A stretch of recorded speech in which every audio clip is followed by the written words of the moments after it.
Hi, Rosie.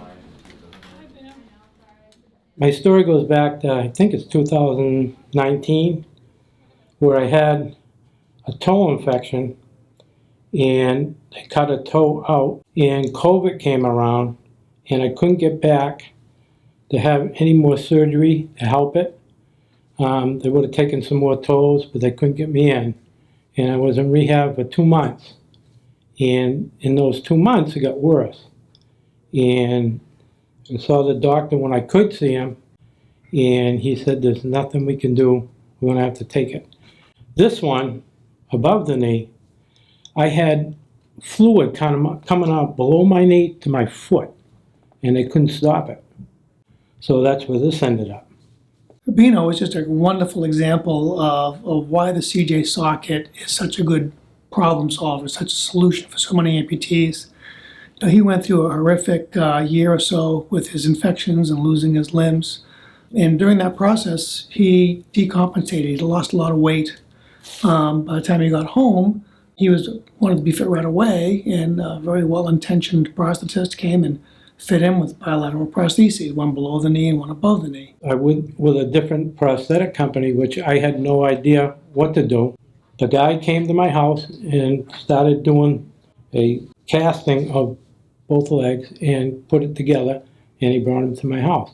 They weren't fitting right, and I tried to explain to them. It felt good, but once I started the process of getting up and down, I could feel it in the bottom of my stump. And then as Bino got stronger and got back home, he started eating more and he gained 15, 20 pounds. And that's not an unusual situation for people who have been through a year's worth of hospitalization and all that. So here they made these prostheses which may have fit by the time of casting. By the time they were even delivered, they were way too tight. I had blisters so bad under my stump, all the way the whole stump was all blisters bad.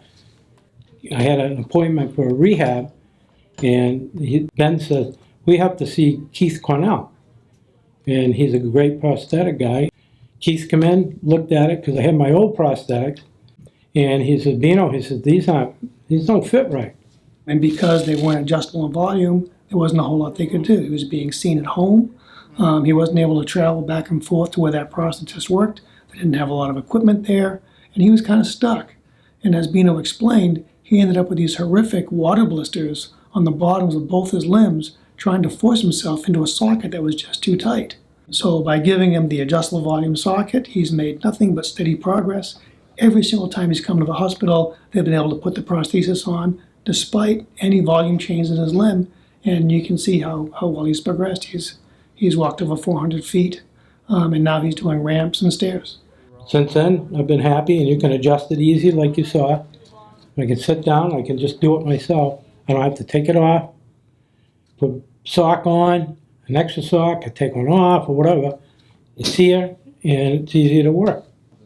So another very clear benefit of the CJ socket is because it's so adjustable, it allows patients to continue to progress. They can wear it regardless of whether their limb is getting larger, getting smaller, whether it's due to gaining weight or losing weight, or medication changes or health changes.